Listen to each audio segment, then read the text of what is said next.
The United States men's national team defeated Mexico 2-0 to lift its third consecutive Nations League trophy here in CONCACAF.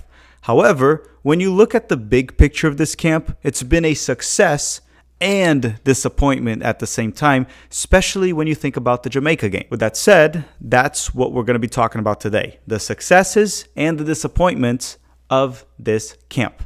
Hi, if you're new here, I'm Filippo, and welcome to Tactical Manager TV, and welcome to what is a camp recap episode. We're going to be talking about the players that had their stocks go up, players that had their stocks go down, and much more. We're going to talk about Greg Berhalter, and at the end of this episode, we are going to rate this camp from 1 to 10. Not just based off the results, but performances, if we made progress, and much more. Because if you only look at results, it's close to a 10. I mean, I know we got lucky with Jamaica, but we defeated Jamaica, and the United States ran over Mexico. So if you only look at results, it's close to a 10. But that's not the only thing we're going to be evaluating here. So let me know in the comment section down below. What would you rate this U.S. men's national team camp from 1 to 10? Give me one player that had their stocks go up and one player that had their stocks go down. That said, this is part of a new channel mini-series, a 2-episode mini-series. Episode 1 is this one where we talk about the U.S. men's national team camp with Adam. You know, USMNT Stan on X. You're familiar with him here at the channel. Episode 2, we're going to talk about our perspective and if we're optimistic or not for the Copa America, and if Greg Berhalter is the guy that will get the U.S. men's national team to punch above its weight. With that said, drop a like before we start the video. I won't be asking while Adam is here. And that's all. Shall we begin?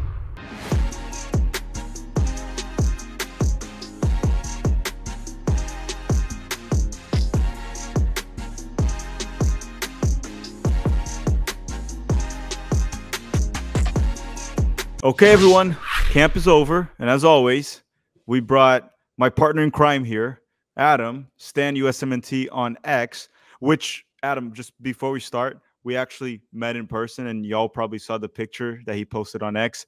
What I like here is that we're the same height now. Yeah, nobody can claim that you're like 5'2", because they're thinking like I'm 5'11" or something like that. Yeah, I was like out there. I was like, dude, I'm like 6'5", man. Like most of you would probably look like that next to me. Like you were freakishly tall, and then you posted a picture, and everyone's like, is Adam normal height? And Filippo is like 5'3", or is Filippo normal height and Adam is built like an NBA center? And okay, not center, those are like 7 foot, right? 6'11". Sure. So you're an NBA shooting guard height. Yeah, there you go. 6'5". So yeah, guys, I can't confirm. Adam is way too tall. And then he definitely beat my average Brazilian height right there. So I took the loss right there. But Adam, we got some tremendous Brazilian food. Like, I mean, oh yeah, I'm craving it right now, man. Like, it was so good. Oh, it was so good. Come back to Orlando in June for the U.S. men's national team match, and we got more. Whoever's here in June, we're gonna also have pickup soccer for the YouTube members, Patreon members, and if you're not a member, also we can all meet up. But anyhow, let's talk about the camp. Today's episode, we're gonna go through 2 positives, 2 negatives, 2 players that had their stocks go up, 2 players that had their stocks go down, and then at the end, we are going to rate the overall camp. And this is part 1. Part 2, we're going to dive into a little bit of Greg Berhalter, Copa America. Are we more optimistic or more pessimistic after this camp? I think we're going to dive into the fact that I think beating Mexico masks or creates a little bit of an illusion of like how we actually are right now. And we've grown accustomed to beating Mexico the past few years. And we'll dive into that in part 2. So why don't we start with this episode? And I'm struggling. Okay, not struggling. I'm struggling to pick positives outside of nitpicking specific players. I try to make it as more overall rather than a player, because the player I put on the stocks up. But I know you have players and you're positive, and that's fine. Why don't you start with the positives that you have, or one of them? Point one positive that you saw this camp that you really enjoyed or liked. Yeah, I'll go with my kind of more tactical positive is I think we made good halftime adjustments in both games. That's not always the case with Greg. It's kind of hit or miss. He has made good halftime adjustments in the past, but it's hit or miss, right? And I thought both games we actually struggled more in the first systematically, and I thought in the second we were able to get the game to open up for us some. And I think against Jamaica, I watched that second half back, most of it, not all of it, back as well this morning, and we were now it was a lot of it was Gio creating, but like we were creating chances. We were creating some really good chances. We were knocking on the door. We were creating good patterns of play. Once again, most of it going through Gio in the middle of the field. I'm gonna be probably a broken record through both these videos about that and my love of that. But it was a positive, right? Like we played better in the second than the first. Clearly made some subs and pushed some buttons that made sense. Same thing with Mexico. Now, I think Mexico had to open the game up a little bit more once they were trailing 1 down. And we know that we play better when the game opens up. But I thought Greg was prepared for it. I thought that, once again, the subs and the moves that we made all made sense. Nothing really stuck out as terrible. And I thought tactically, we came out prepared in the second half. So +1 for me. Yeah, and even you talked about Gio, but and again, we're almost going to sound like Berhalter apologists right now in fanboy. We're going to get to Berhalter. There's also criticism towards him, but let's talk about positives about him too. It's not just the putting Gio, because that was kind of obvious, that part, is recognizing that Gio picks those passes through he can find players making those runs through the channels, right? Yeah. Or those runs in behind. And that is something Haji does quite well for Coventry. And Berhalter recognized that, and that was his option to play on the wing, almost tucking inside against Jamaica, which he could have gone with Aronson out wide, and Gio would have had no one to find with the pass. And he recognized, I'm assuming that's the reason he put Haji right in that specific game, a player that was not even in the roster to begin with. Yep. So the reason he put that was probably he recognized Gio's putting those through balls and no one's popping up. Haji makes those runs. I'm assuming that's what he thought, and that was a good adjustment. Mexico, I also thought most of his subs were well-timed and the correct ones. For all the issues we've had with Greg, his in-game management for these games, for the most part, was fine. Not even fine, good. Yeah. I think the biggest positive for me was how much depth our team showed. The fact that we lost right before camp Sargent, one of the best center forwards in the second division of England, and Luca De La Torre, a starter in a La Liga team for the second consecutive season. And we just it didn't matter. Like, it literally didn't matter at all. And then the fact that against Mexico, we are up 1-0, and then Tyler Adams can't play the full 90. We bring a freaking Real Betis starting midfielder.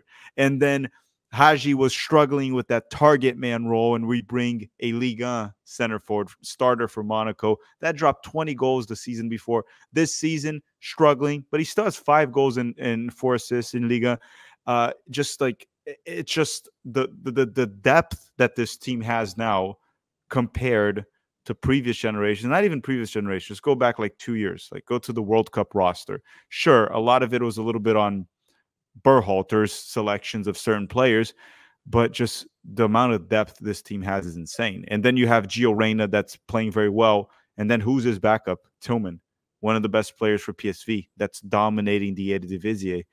A fullback like Joe Scally, that is a starter in the Bundesliga, has had a shakier season than normal, but he's still 21. And people are calling for him to maybe not even be in the roster. Sure, it's crazy. I still think he should be in the roster. But I'm just saying, look at this. In the past, you have a player playing the Bundesliga for the U.S. men's national team. Roster lock to a minimum, possibly a starter, most likely a starter. And look at all these players that we were putting into the match. And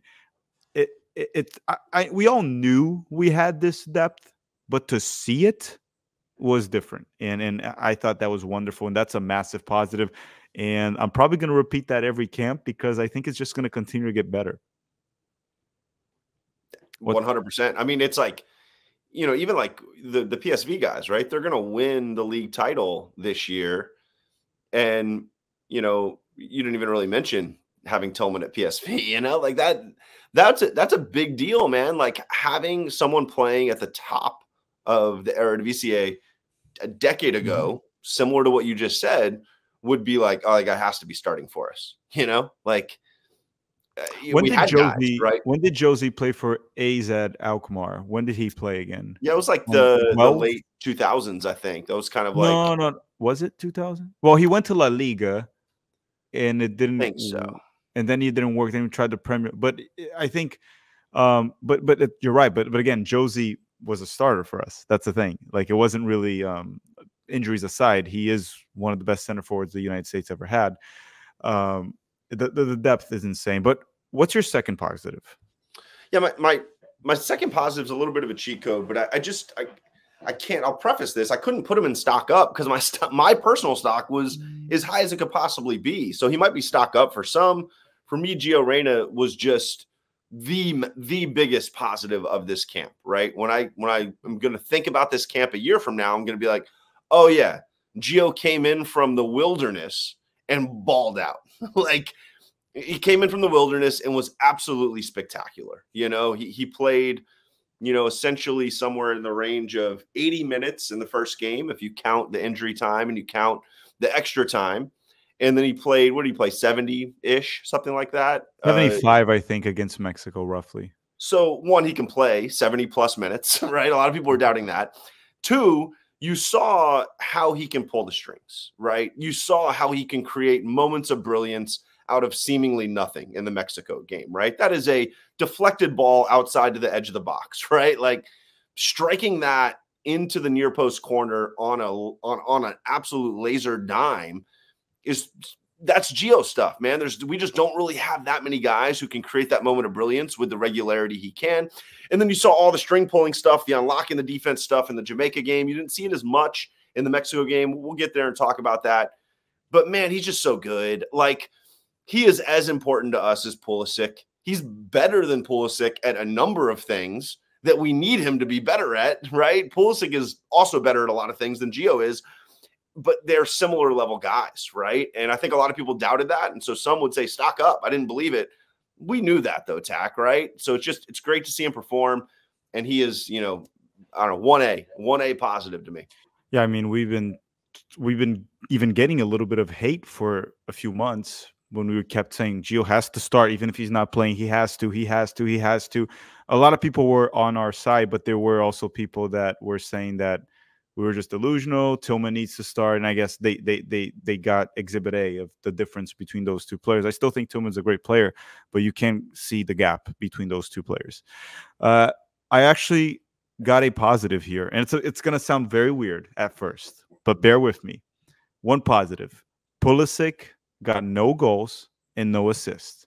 And then you're going to say, that's not a positive, which normally it's not. But Christian Pulisic's our best player, in my opinion. He's our best player, and I don't think it's debatable right now. I do think maybe Reyna might be our most talented one, but best player, to me, it's Pulisic. And you go back to the World Cup, every single goal Pulisic either scored or assisted. We were reliant on him in moments of brilliance. The fact that we were able to win, sure, we were going to talk about the Jamaica game at some point in one of these two videos. There was luck involved in us tying that game, but whatever. The team beat Jamaica, beat Mexico without Pulisic getting a goal or an assist. That is actually big. It means other players had to step up. In this case, it was like Gio stepped up and Tyler Adams in that case too. Out of nowhere, the dude became freaking prime Roberto Carlos and just jammed it into the back of the net. No one was expecting that.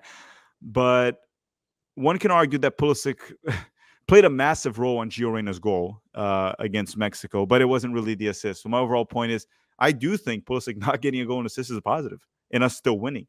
I want him to get many more. I want him to break Lyndon Donovan and Clint Dempsey's record, but I just don't want our national team to be more of like, we're good, but Pulisic has to save our ass every time. And that's what we did this camp. No Pulisic scoring. I thought he played well against Mexico and bad against Jamaica, but he still got no goals and assists regardless. In tech, I just want to add one thing. Like, I also think Pulisic is better when he is a part of a team, right? When he has been like, everything's on your shoulders, early World Cup qualifying, right? Post-COVID, he doesn't thrive in that environment. He just doesn't. Like, he's much better when he's a part of a group, because honestly, he's not this world-class, give him the ball and something amazing is going to happen, right? What we've realized is certainly he can also create moments of brilliance, right? Mm-hmm. But he also is really good at making late arriving runs, and he's really good at connecting play at times. And he's, you know, definitely good at getting into space and making a 1v1 move and creating something. But I just don't think you can kind of give him the ball, right, with no other players creating advantages all game and be like, create for us, man. Like, that didn't work, you know? So it's nice to see him be a part of. You could at least see the glimpses of how he's a part of a whole now, and he's not the whole thing himself. Well, one thing to back what you just said is you look at his club career. If you go for, like, you look at Chelsea, even when he was in a prominent role, like in that Champions League run and everything, he was never the guy that you're looking into to get things done. He would get it done because he can, and he is productive, but he's not the guy, the face of that team. Even Milan, when you look at Milan, he's highly productive for them in terms of goals and assists, and he is a key player. He's a locked-in starter and among their best players this season. But when you look at Milan play, the guys that really try to consistently make things happen that I see are Theo Hernandez, who just drives the ball forward on his own, and Rafael Leão. Those are the two that really try on their own to make things happen. Pulisic, like you said, he's more the player that's trying to combine with someone, get things with their teammates. Is he capable of doing things on his own? He is, and he's done it multiple times this season, but it's not really when he shines the most. And if you have Gio in the middle, right? Like the big worry back, I'm going to take us back to some depressing days here, but like when we're rolling out Leggett and Acosta at the 8s, right? And Areola on the right, or whoever on the right, it's just like the whole defense could key in on Pulisic. Nobody else is going to hurt you. And this is another just positive to add in here is seeing Gio's brilliance in the middle, seeing Dest's brilliance on the right in terms of just defenses worry about guys that can hurt them 1v1, right? You want to shade to those guys. You want to make sure that you don't put guys on islands with them, right? You have support. And with those three guys specifically, you really can't overshade to one side or the other because we have a guy in all spaces, in all phases of the park that can actually beat you and hurt you 1v1. So if you overload to Pulisic, you can get beat in the middle of the park on Dest's side, and then vice versa, the same thing. Mm-hmm. And then now we're going to go to the negatives, which despite the trophy, there were negatives. And I'll start with it then. Let me start with it because I got the mic and I'm taking it from you. Okay. But my first negative was the following. I know he's in poor form for his club, and he actually didn't play well both games from what I remember. But I felt like the game against Mexico was a good opportunity to get Balogun going early on because he can make those runs. If you put Gio high up the field close to him, but Gio didn't play high up the field, that's a different discussion. You did a whole thread. You showed that on Twitter or X. I thought that was a game that we could test out and see how Gio works with Balogun against a team that was worse than us, but still played against us as if they were better. That's what Mexico does. They think they're better than us, and they're worse and they still lose. Why do I say that? Balogun against slow blocks or overly defensive teams, he struggles a bit more because he likes to make those runs in behind and he needs space and he has speed and he's able to beat the goalkeeper on 1v1s, and Gio can feed that. So against Jamaica, no Gio on the field and Jamaica playing a low block, it's just a recipe for disaster with Balogun. Like, it's not going to work. Against Mexico, when he was subbed in, the game was kind of like, it was scrappy already. It was just getting a little physical. Edson Alvarez was losing his temper. It was just a shit show at that point. So he didn't really get to do that. I'm not making excuses because you could have still put him against Mexico and he could have sucked, right? I'm just saying I thought it was a good opportunity to see him and Gio play together with a lot of space. We saw that against Canada last year in Nations League, and they combined well. They looked good together in a few other friendlies and games, and we didn't get that. So we didn't integrate. I still think he's our best center forward. Balogun, I think, has a unique skill set that the other ones don't have, more talent, better player, and I think he'll get it going. And by the time 2026 comes, I think a lot of the fans will come to terms with that Balogun is our R9, but not R9, our 9. Sorry, I was talking about Ronaldo for a second. I think they'll come to terms with that, but it kind of feels like we left this camp without like a clear center forward. Right, Pepe didn't play well. Balogun, Haji did okay when he was there, but it's not like he was spectacular. Like, oh, he needs to start.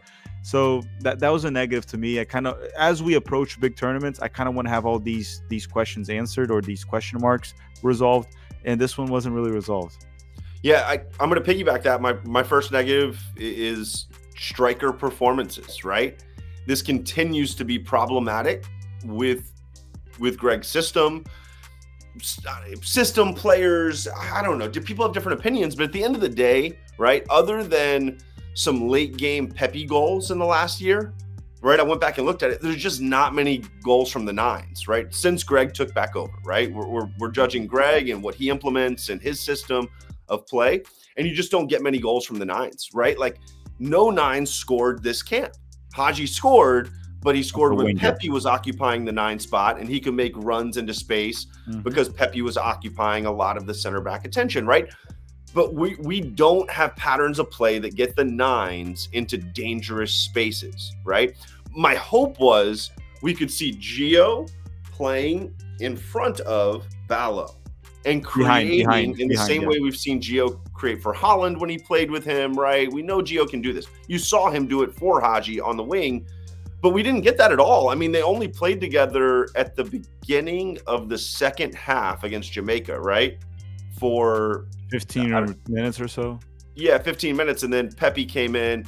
So we just didn't get it much. So I'm still interested to see that combination, because for me, that combination is the one that could unlock some things just because of how special Gio is and how special Ballo is at what he does well, and how I think those two things are going to collide at some point, right? We just haven't been able to see them on the field enough together. But just, yeah, overall, right? We have to get something from the strikers, right? Like we can't lean on Tyler Adams bangers if we're going to be playing Colombia in a quarterfinal. Like we need positive chances, and on any good team, your strikers need to be creating some of that expected goal, right? Mileage. So we'll see.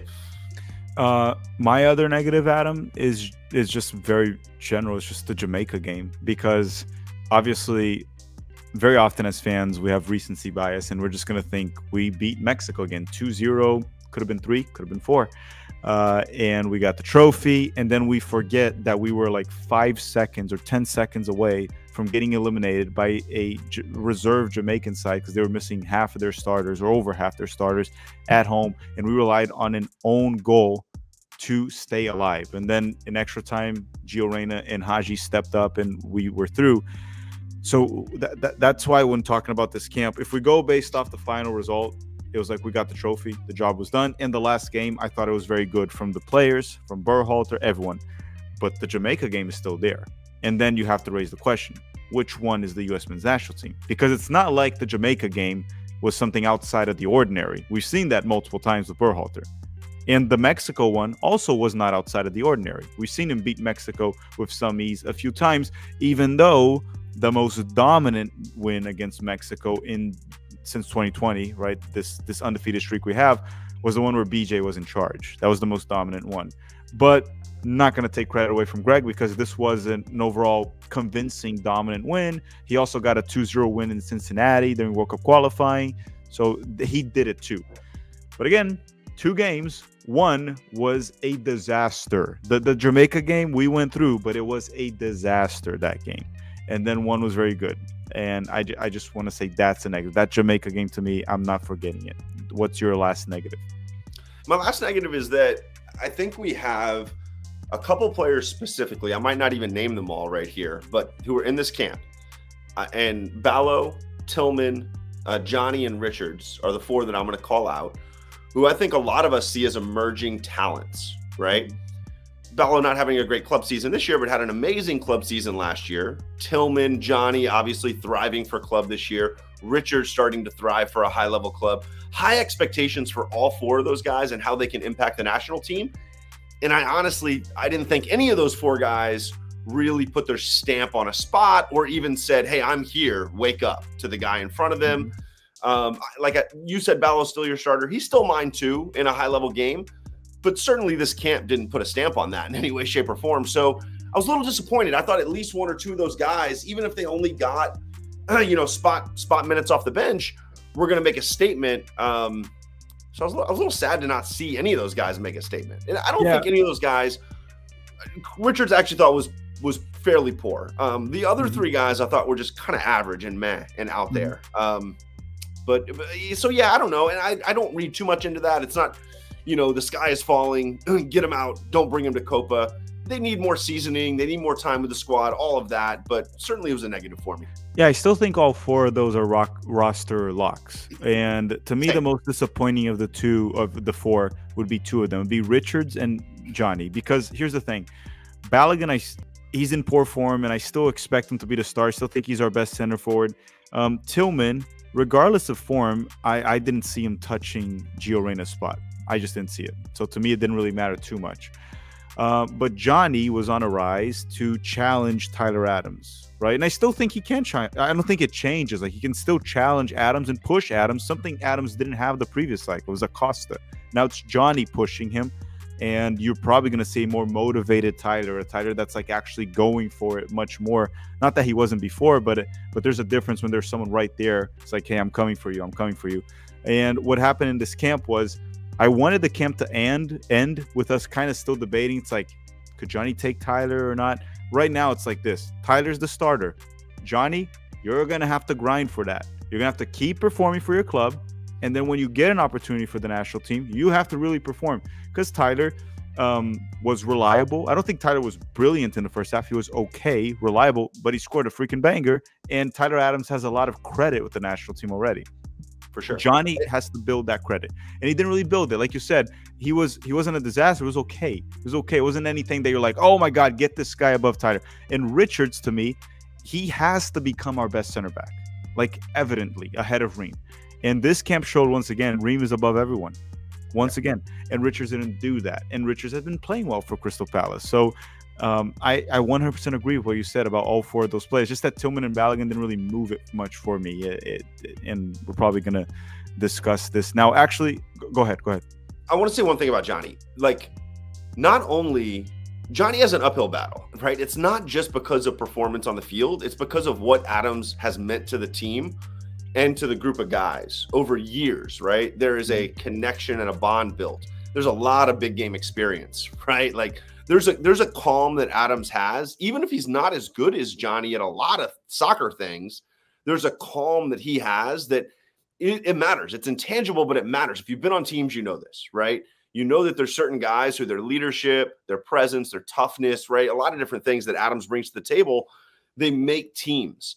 There's also a social dynamic to teams that people often don't think about. They just like play FIFA and they're like, put this guy in. There's a social dynamic to taking Tyler Adams' spot, right? Tyler Adams is boys with most of your core, right? Like, if somebody's going to take that spot, it's going to have to be earned. So Johnny has a uphill battle, right? But Johnny's young. Johnny's going to be gaining a ton of confidence, playing at a high level, and it looks like thriving at a high level, hopefully, over the next year, 2 years.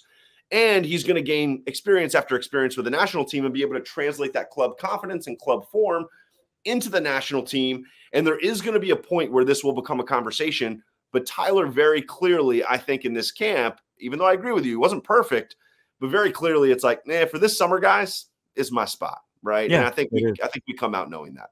Yeah. Johnny, it's not just about, like, he has to be playing a lot better than Tyler and not a little bit. And he still hasn't proven that he's playing a lot better than Tyler, or even playing better, like for the national team at least, right?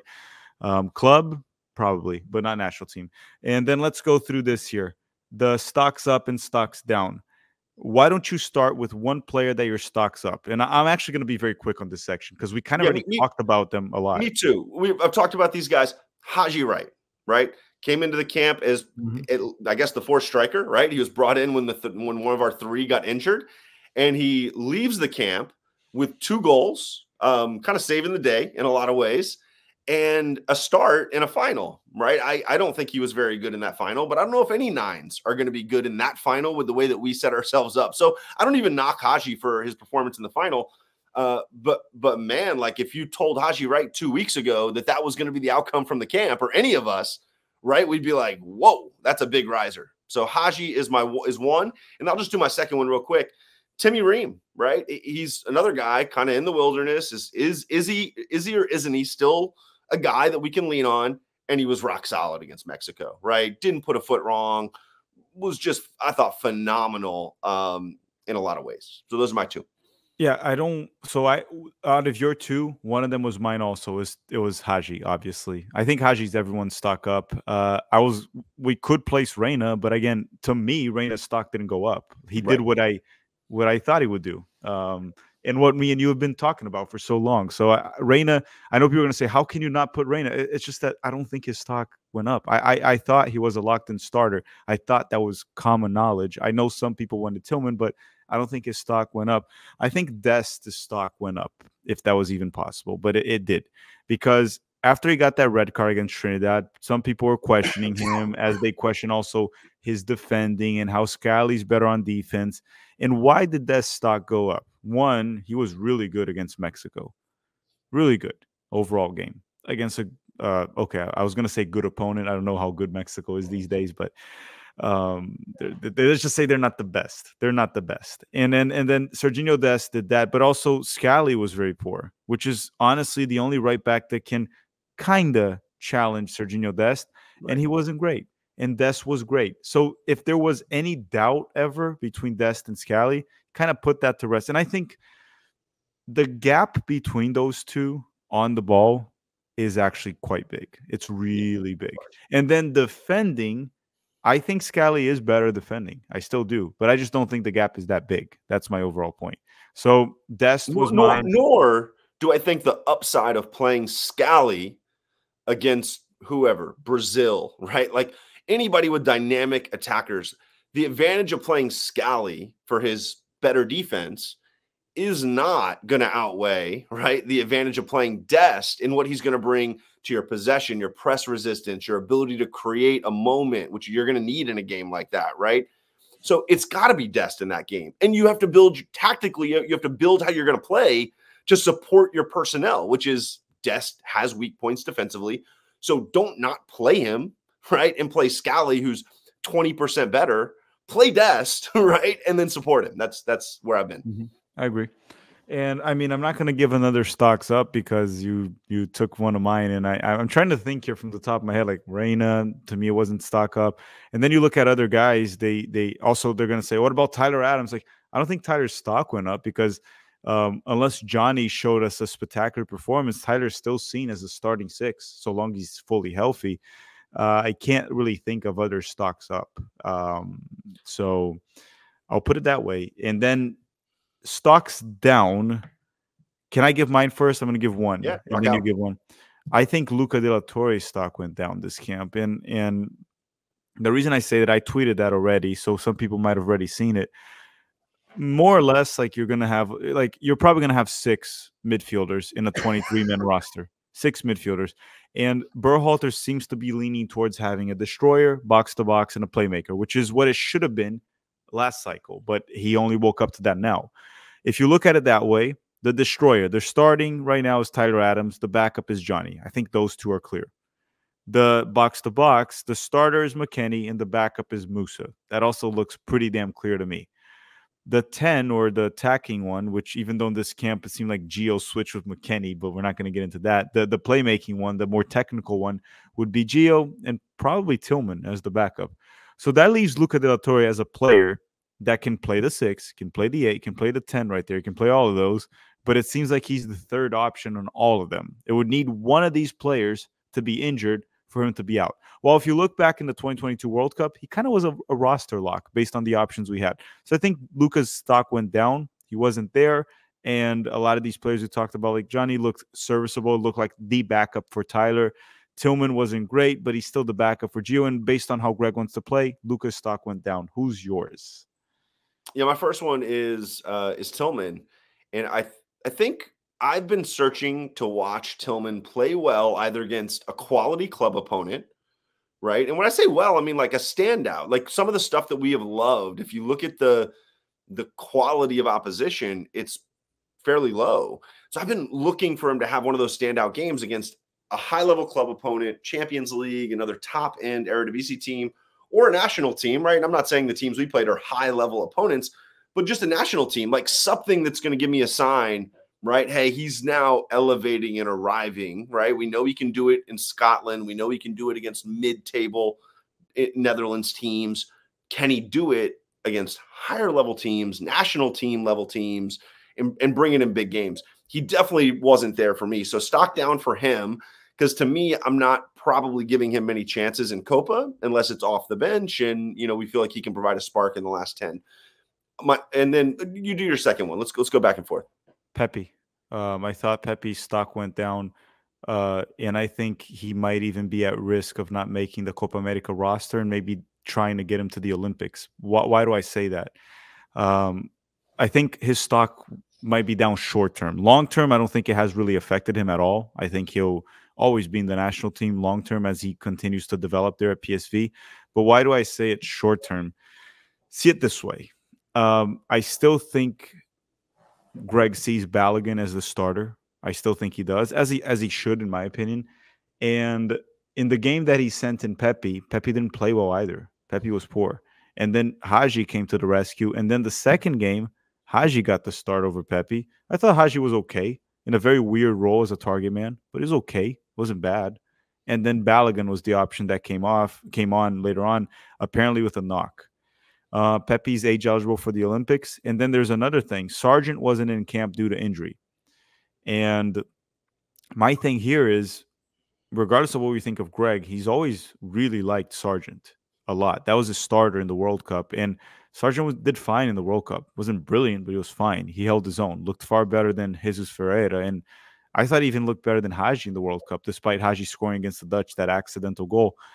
So I think Pepe's stock went down because at one point a couple months ago, I would say that Pepe was a roster lock for the Copa America. Now, if Sargent is healthy, if Haji is healthy, even though he's also a winger, he can play as a center forward. Pepe put him as a center forward. Berhalter put Haji as a center forward, just to make that clear. So now you have Haji competing for that spot, and he might have gained some credit this camp that might make him get that Copa America spot.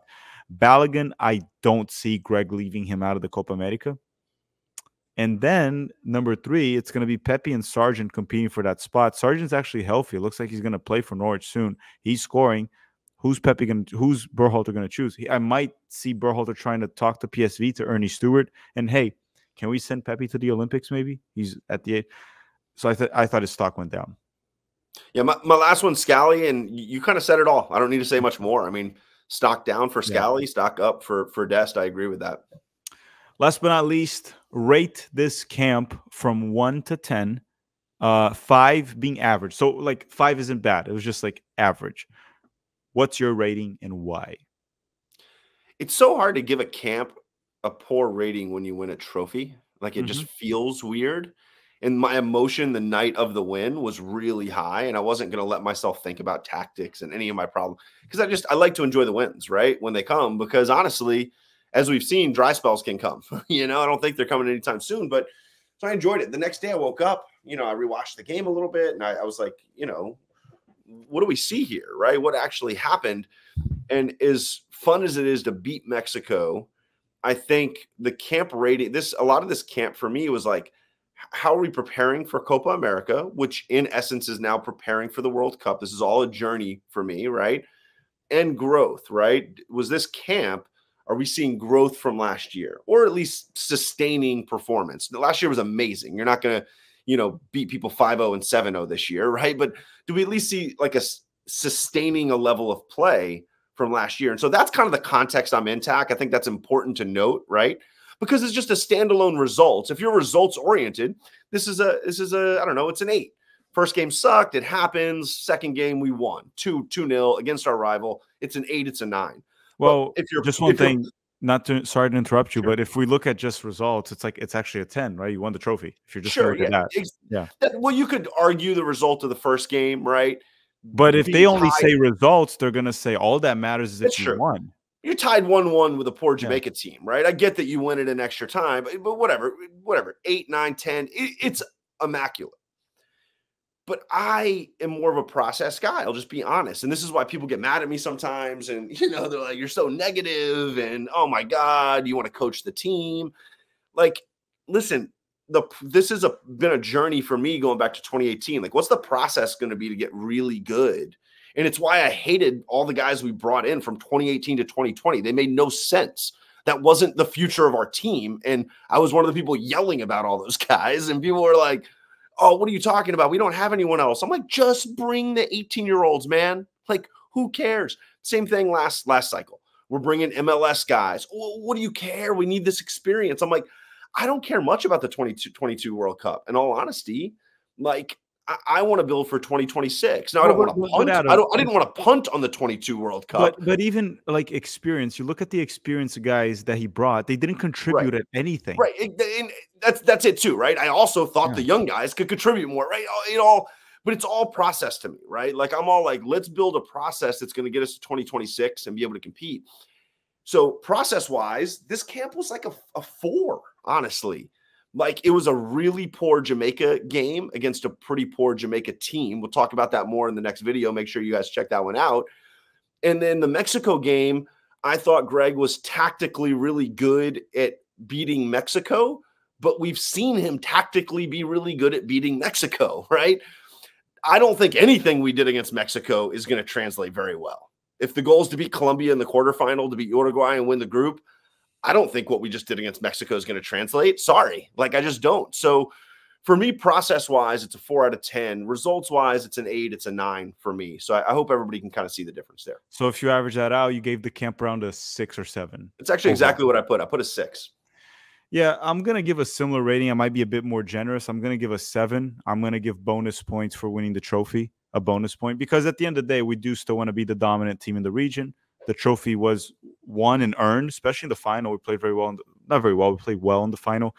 But this is what I'm going to say, and this is quite interesting because let's say Corey Burke doesn't head that ball against his own net in the last second of the game, because the game was going to end right there. Right. Right. Would anyone give this camp any rating different from a 0? No. Everyone would give it a 0. If you make it to the final and lose to Mexico, there would be like some common ground where you're like, okay, it's not completely a 0. Depends on what happened. If we had lost that game to Jamaica, which we were like 10 seconds away, and it wasn't even a goal that we scored, it was an own goal, it would have been a 0. So it's incredible how soccer works. And it's a sport of like tiny little details that define moments and define eras. And I talked about this with the 2022 World Cup. If what's his name, Muani, the center forward from France, Yep. doesn't hit Martinez's leg, right, we would have Mbappe as a 2-time World Cup winner, close to breaking the record. And then all of a sudden, even the GOAT debate would change, because then you're going to say, wait a second, completely. Did Mbappe just enter the GOAT debate here? And Messi and Ronaldo, everyone, the Messi Ronaldo crowd would still be debating that. But all of a sudden, you have a player like Mbappe with Pele-like numbers in the World Cup, which is like the only play. Like when it comes to World Cups, no player has like Pele-like numbers, like 3 World Cups won, number of goals. Ronaldo has more goals, Cristiano and Miroslav Klose. But anyhow, you get what I'm saying. One little moment changed everything. And what would everybody be saying? Right? Everybody would be, because Mexico would have won that final. Everybody would have been saying Mexico's back. They're so back. Yeah, they're so They back. won the Nations League. Jimmy Lozano, we told you guys. We told you, new era of Mexico. USMNT can't even make finals anymore, right? Like scraped into through the quarterfinals with a 2-1 loss to Trinidad and Tobago. The whole narrative would be different, right? And that's you're right. And so like when you analyze these things, I like for people to look at that bigger picture, right? Don't just look at the result, but like, is this process one that's going to lead to the result you want long term? And for me, I'm still not seeing it. I'm sorry. I know we won the trophy. I know I'm being a Debbie Downer. I just am not seeing the process that's going to lead to like elite Copa results, right? Or even good Copa results, which is to me is beating somebody real. Don't tell me we can beat Bolivia. Don't tell me we can beat Panama. I don't care.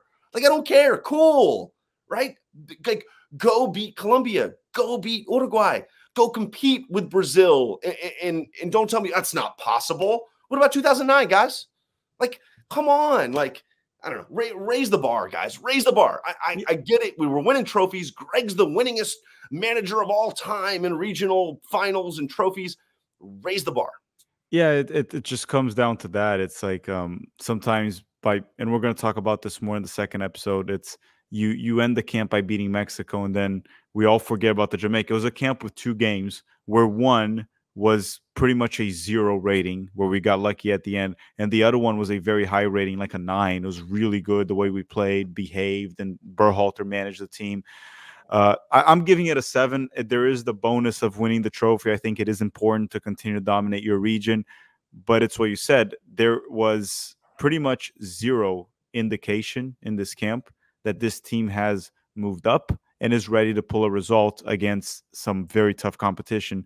Maybe they do. Maybe they evolve, and it's going to be a very long camp in June, right? They're going to meet up 2 weeks before the Copa America. Then you got 2-3 more weeks. So like over a month together. Maybe that's enough to get it going. But right now, we haven't seen an indication of that. And that's what episode 2 is going to be about. Thank you very much for watching, everyone. Drop a like before you go. Episode 2 is going to be fun, man. All right. I'll see you guys soon.